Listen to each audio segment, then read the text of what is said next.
Buen día, muchachos. Vamos a ver ahora de los últimos temas correspondientes al bloque 1 llamado electromagnetismo. En este caso es momento de torsión en conductores en forma de espiral. Bien, este momento de torsión es la base fundamental de cómo opera un motor eléctrico. La fuerza magnética que recibe la espira le va a producir un momento de torsión. Y bueno, en la imagen que tenemos aquí, tenemos dos fuerzas que están ejerciendo en el mismo eje de rotación. Entonces estas lo que están haciendo es un momento de torsión resultante que van a hacer girar la espira, ¿sí? Bien, entonces veíamos clases anteriores la forma de calcular las fuerzas magnéticas. Tenemos que la fuerza magnética, una de las formas que teníamos era el campo magnético multiplicando la corriente por la longitud del conductor. También veíamos que cuando tenemos un ángulo que se forma entre el campo magnético y el conductor, este ángulo lo llamamos teta, lo podemos llamar alfa, cualquiera de las letras que ustedes le pongan, y pues se calcula de la misma manera, es decir, el campo magnético por la corriente, por la longitud del conductor, por el ángulo, el seno del ángulo que va a formar el conductor respecto al campo magnético.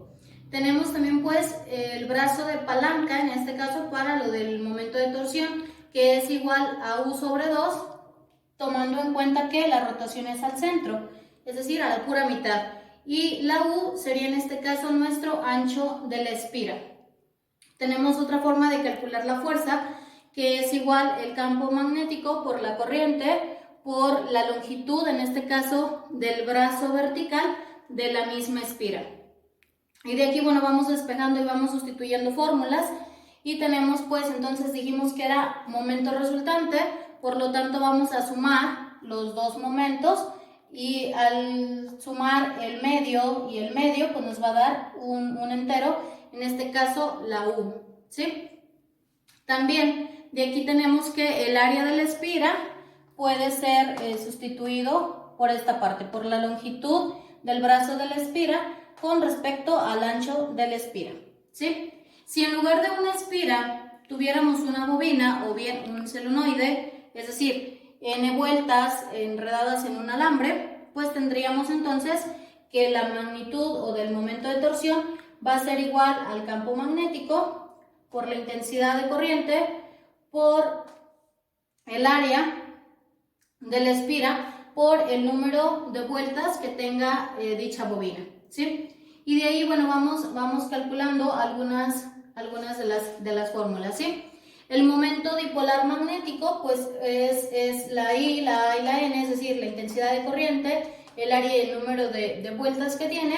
Entonces, esto también es igual a lo que conocíamos como permeabilidad magnética, que la identificábamos con la letra mu. Y entonces mu lo podemos sustituir en nuestras fórmulas en lugar de utilizar la intensidad magnética, el área y el número de espiras, ¿sí? Igual pasa si tenemos un ángulo teta formado entre el campo y el eje, pues podemos nada más multiplicar el seno de dicho ángulo. En este caso aquí, bueno, tengo dos motores eléctricos. Este está cerrado y pues este está abierto y es básicamente lo que tenemos en nuestra figura. Esta parte pues forman en forma de 90 grados los campos magnéticos.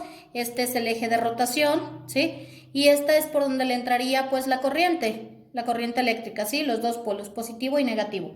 Bien, entonces continuamos. La fuerza magnética entre conductores paralelos. Aquí tenemos dos conductores rectos, están en forma paralela, ¿sí? Entonces, la carga en movimiento, recuerden que genera dicho campo magnético. Si tenemos dos cargas que están interactuando entre sí, van a generar una fuerza magnética, ¿sí? Es este caso. Están los dos cables y aquí se está formando el campo y en dicho campo está generándose la fuerza magnética. Tenemos también, pues, la situación. Se va a generar una fuerza de atracción en los siguientes casos. Cuando las fuerzas tengan el mismo sentido, las cargas, perdón, tengan el mismo sentido, obviamente estén paralelas, en este caso por los cables conductores rectos, y que además tengan el mismo sentido. Entonces, mismo signo y mismo sentido, la fuerza de atracción va a ser, la fuerza ejercida va a ser de atracción. O bien, si tienen diferente signo y también diferente sentido, también la fuerza será de atracción.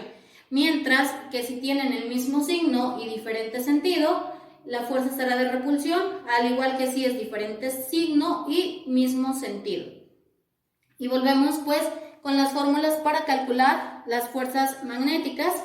Tenemos aquí que la fuerza magnética pues va a ser dada en newtons y es la permeabilidad, que quedamos que equivale a 4pi por 10 a la menos 7 teslas por metro sobre amper, por la intensidad de corrientes de inicio y de fin, la longitud de los conductores dadas en metros, sobre 2pi por radio, o distancia, en este caso no es radio, es distancia que divide los dos conductores.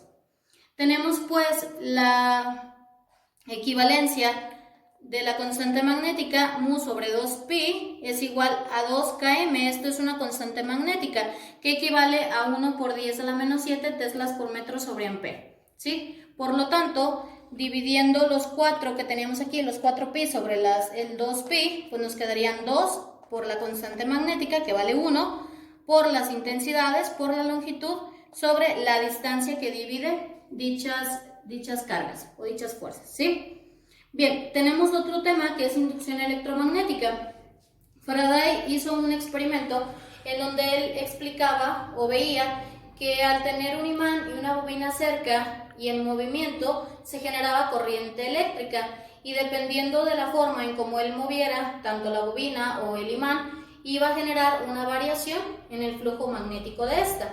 La inducción electromagnética pues se crea una fuerza electromotriz, o que se llama FEM, y la ley de Lenz dice que dicha fuerza electromotriz tiende a oponerse a la causa que lo produce. Por eso la ley de Faraday con la de Lenz pues va a tener un signo negativo, solamente por esa oposición. Bien, continuamos pues. La ley de Faraday es también conocida como la ley del electromagnetismo y dice que una fuerza electromagnética o electromotriz inducida en un conductor o en una bobina es directamente proporcional al número de la línea de fuerza magnética cortadas en un segundo. La fuerza electromotriz media va a ser igual a la rapidez con la que cambia el flujo magnético que la envuelve. Y aquí tenemos pues algunas de las fórmulas. Esta es para inducción electromagnética y está en función de variación de flujo con respecto del tiempo, o bien cuando nos dan las dos variaciones, es decir, el flujo magnético final menos el flujo magnético inicial sobre el tiempo en el que esta variación se dio. Cuando tenemos una bobina, pues solamente le vamos a agregar la multiplicación del número de espiras, y en un conductor recto, pues va a ser igual el campo magnético por la longitud y en este caso por la velocidad con la que se hizo este cambio, ¿sí? Y tenemos pues dos ejercicios que van a ser la base para que ustedes puedan realizar los ejercicios que les voy a dejar en plataforma de tarea. Esos son nada más algunos de los un poquito más complicados en cuanto a fórmulas. Todos los demás pues ya vienen básicamente ejemplificados y con todos los datos que necesitan. Bien, dice, una bobina circular de alambre de 30 espiras con radio de 9 centímetros circula con una intensidad de corriente de 2 amperes por cada espira. Dicha bobina está sumergida en un campo magnético de inducción de 0.9 teslas. Necesitamos determinar el momento dipolar de la bobina y la torca o momento de torsión máximos y mínimos de la bobina con respecto al campo o ejercida por el campo.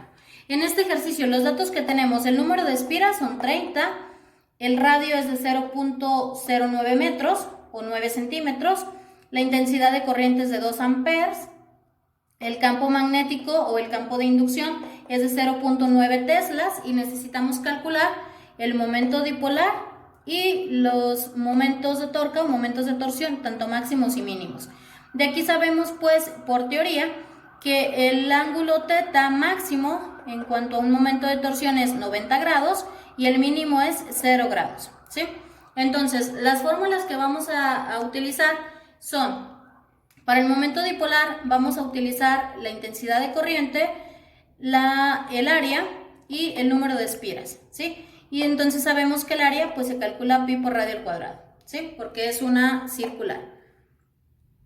Para el ejercicio B, para los momentos de torsión máximos y mínimos, vamos a utilizar el campo magnético, la intensidad de corriente, el área, el número de espiras y el seno del ángulo.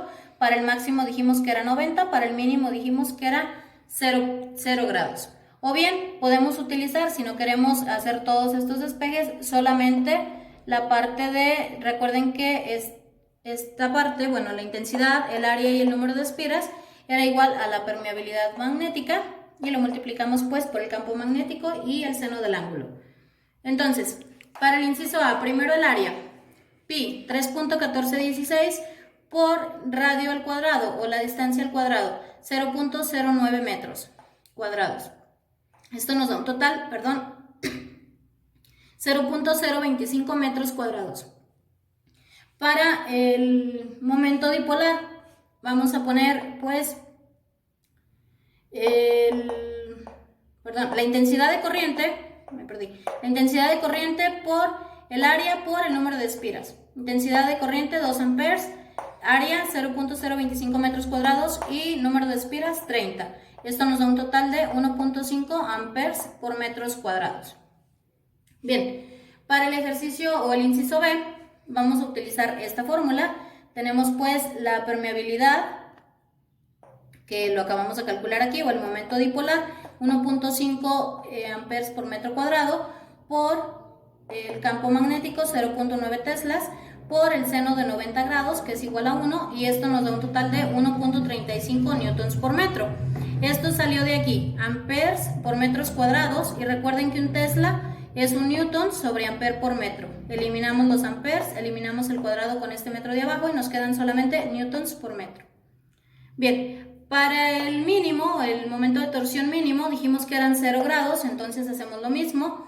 El momento dipolar o permeabilidad 1.5 amperes por metro cuadrado por el campo magnético 0.9 teslas por el seno de 0 grados, que es 0, entonces me da 0. Con esto terminaríamos el primer ejercicio. Bien, siguiente ejercicio dice, una bobina de 400 espiras tarda 5 por 10 a la menos 2 segundos en pasar entre polos de un imán en forma de U desde un lugar donde el flujo magnético es de 1.5 por 10 a la menos 4 Webers a otro donde es 6 por 10 a la menos 4 Webers. ¿Cuál es la fuerza electromotriz media inducida?